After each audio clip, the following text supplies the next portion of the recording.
let's say is a vertebra right here. We're going to lie them prone. So this is the back and this is the front. Okay?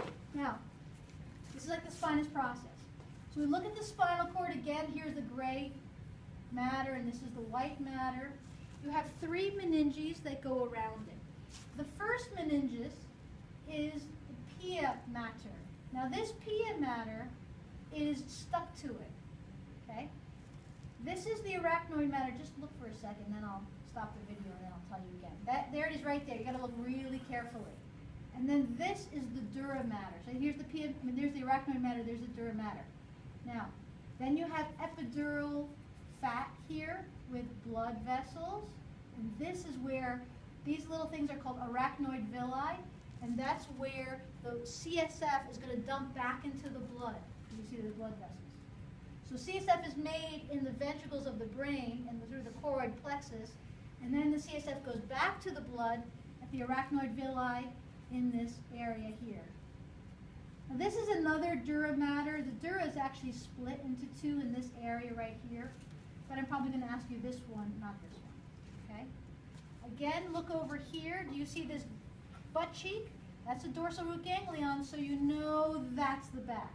So this is all the posterior stuff, this is all the anterior stuff. Here is the anterior part, there's no butt cheek, right? So this is for motor, this is for sensory.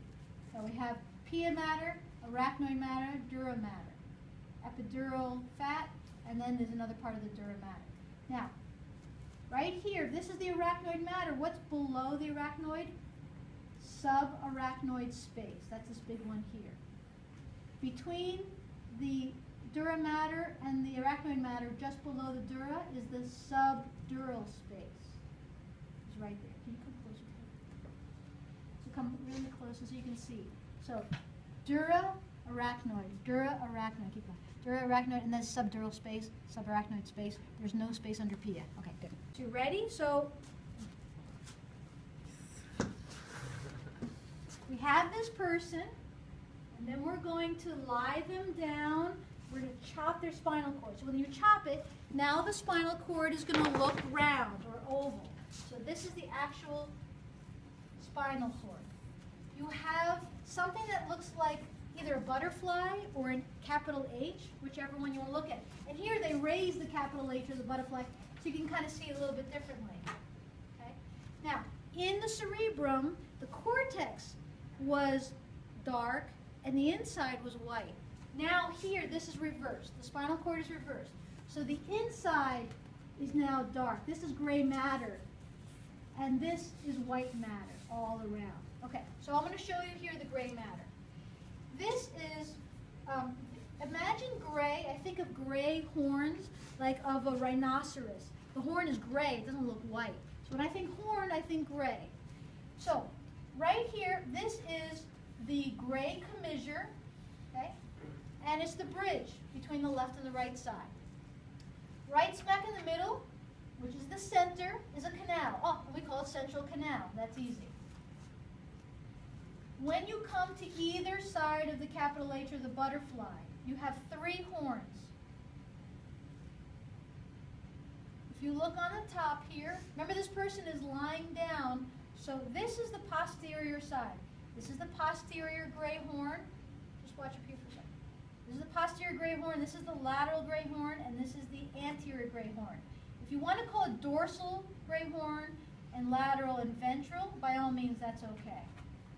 All right? That's the gray matter, right?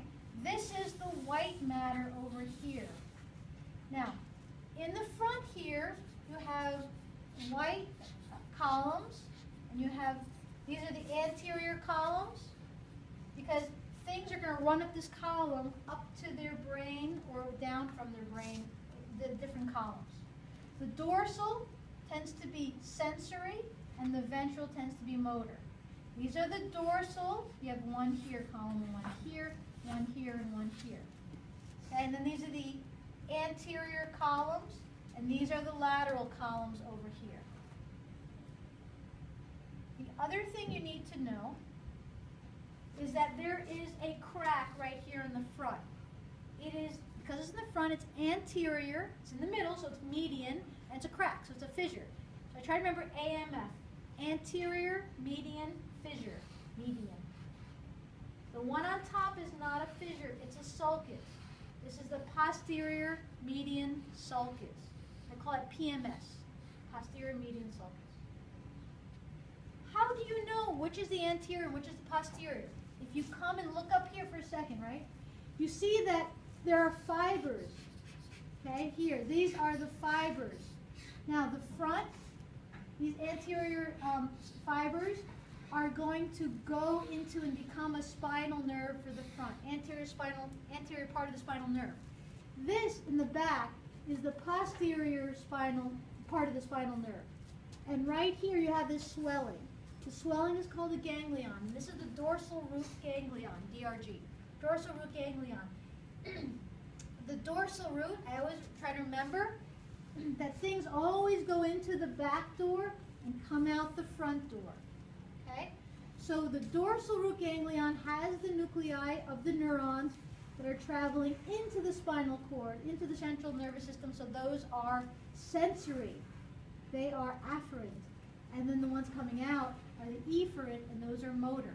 And this one does not have a dorsal root. So if you always want to know which is the front and the back is always the one that looks like it's got butt cheeks. Okay? That's how you remember the back for the butt cheeks.